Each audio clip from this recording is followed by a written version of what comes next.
Welcome back to Gear for the Common Game. Today, in deck number 918, we're going to talk about Meria, the Scholar of Antiquity. Now, this is often called the Gruul Urza. Um, played it up, built it up, played it several times. That's accurate. um, for 3 mana, we get a 3/3 elf that you can tap a non-token artifact you control to add a green mana. Non-token, that word's very important. And then you can tap 2 non-token artifacts you control to exile the top card of your library, play it this turn. This thing can get silly quick because every artifact that you play is a mana rock in addition to whatever else it does. Now, a lot of those older style artifacts actually say they turn off when they're tapped. Like kind of leads to some Staxy type element, but so anyway, this here on the card, Meria. How do we win? With Meria. Meria's ability. Maybe with a little help from Aetherflux Reservoir. But we have Ingenious Artillerist, Artifact ETBs, deals that much damage to each opponent. Okay. Reckless Fireweaver. Artifact enters 1 damage to each opponent. So just these two alone, one of them is deadly. 2 of them is crazy. Faldor now does the other aspect of Mirror, because you're casting a spell from exile, because you're exiling the top and then casting it. So you get a wolf. I mean, it's not nothing. And then, of course, we have, I only wanted to include 1 storm card. Ignite Memories is a personal favorite of mine, but Spreading Insurrection, I don't think I have yet to ever cast. So, an act of treason with Storm just, makes me smile. So, the idea is we're going to play all these artifacts, just have massive turns. But there's a few cards that aren't artifacts. Let me go through those first. I have everything converted mana cost here. So in our 2 slot, we have Cathartic Reunion, of course, good draw spell. Atarka's Command. The can't gain life, I've used that. 3 damage to each, it's just a good all-around card. Artifact Mutation. Summer Bloom, help that ramp. Eternal Witness, great card. Oracle of Moldiah. Trying to get out ahead as possible. And you're going to flip lands off the top of your library. And nothing gives you the feel-bads worse than, exiling it. Hey, I'm going to play it as my land for turn. Doing it again, and it's another land. A lot of times, 2 lands on top of your deck stops your turn. The Oracle helps fix that. As does Escape to the Wilds. Kind of similar. You get to play another land. Now, what we've got to do, though, is we have to play artifacts. Now, we don't want to play anything very expensive. The highest casting cost artifact we have in the deck is Psychosis Crawler. And that may not be the best card. I get it, because we're not drawing those cards. We are, exiling them and playing them from there. So this is probably just a placeholder. I mean, there's a few cards that might work, but yeah, whatever. Anyway, I started with 0 drops. That's what I wanted. I wanted as many 0 drops as possible.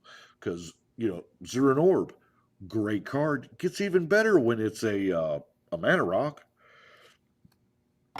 Turmoid's Crypt, it's a mana rock that keeps the graveyard people honest. Darksteel Relic, it literally, it doesn't do nothing anymore. It does something. It's an ingot. Well, for green. A spellbook, Cathar Shield, a Quarter Shield, Paradise Mantle, Ornithopter, Poultice, Bonesaw is ready, Kite Shield, Spider Silk Net, Fountain of Youth, Phyrexian Walker. You get the idea.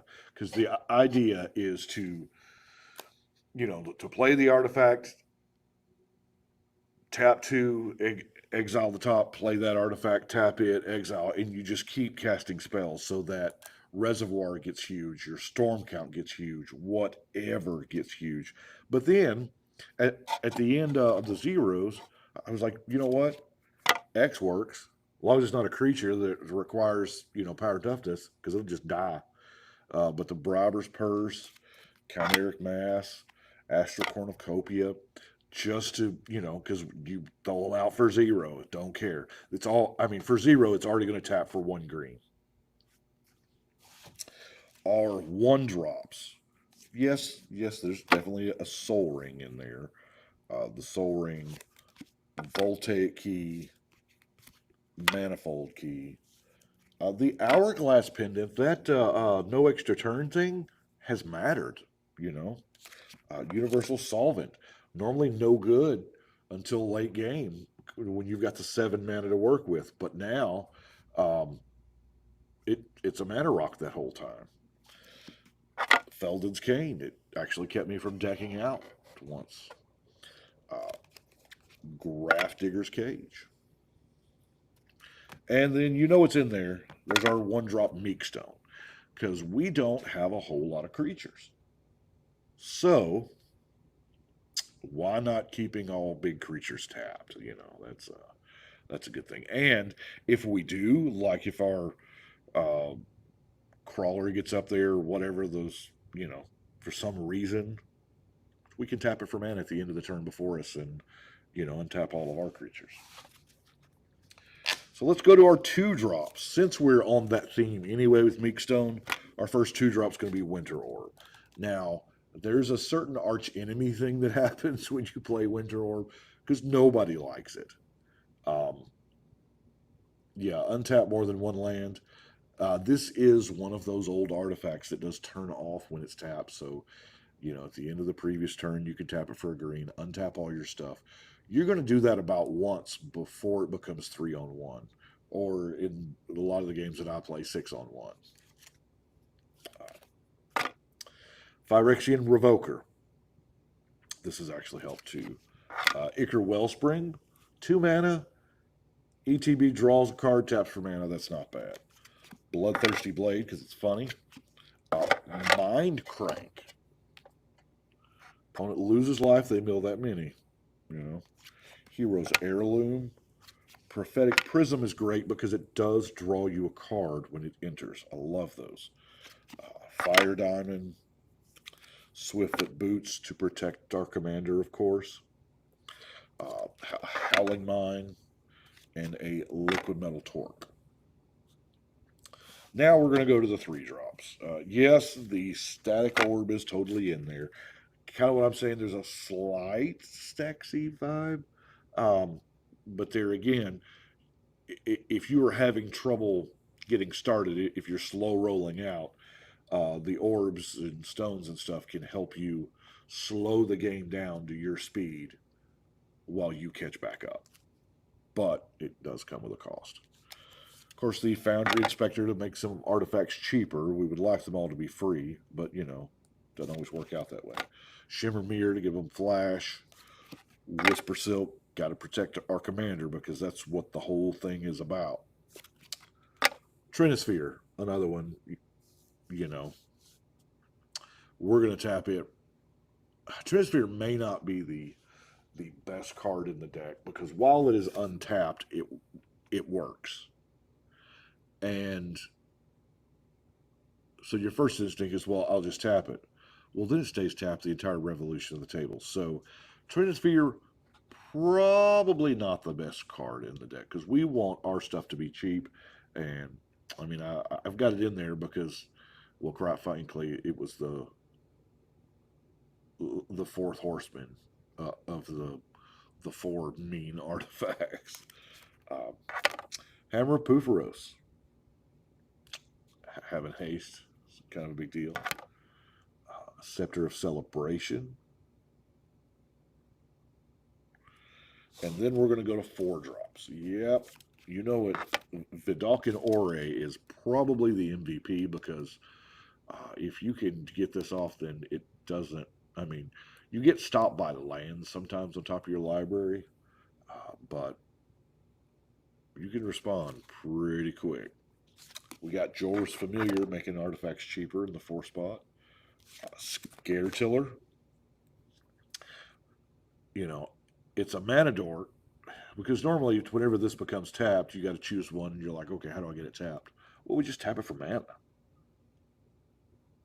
So, Solum Simulacrum, the sad robot himself. It's kind of a great card. Then, of course, we have our Frogmite because, you know, free 4-drops is the way to go. I have 2 removal spells. We're going to call Blasphemous Act creature removal because that's what it is, and we're going to call Fireball player removal. Even if nothing else, if you fall flat and somebody grips your reservoir, whatever, you have a ton of mana rocks. You generate a ton of mana. Fireball, I mean, it's Fireball has been winning games since 1993. So let's go through our non-basic lands. The Reliquary Tower is clutch. There are times when you absolutely need it because you can't just start rolling quick sometimes. Sometimes you can, but not all the time. Of course, the Darksteel Citadel, Tree of Tales, Power Depot. I don't have a Great Furnace, so it's not in there. Evolving Wilds, Raging Ravine, Slagwood Bridge, of course, the artifact land, the Gruul Turf, Refuge, Thriving Bluff, Racer's Rig, Tranquil Thicket, and Carplusian Forest, or Carplusan. I always put an extra syllable in there that's not there. Of course, y'all know that by now. But that is Meria. Man, it's really close to Meria, right? The land. So that is what we have got for today. I do appreciate y'all. Thank you so much for watching and being so patient with me. But this is a fun one. It can get out of hand in a hurry. So that is what I've got for today. Thank y'all so much. But right now, it is time to shuffle and cut.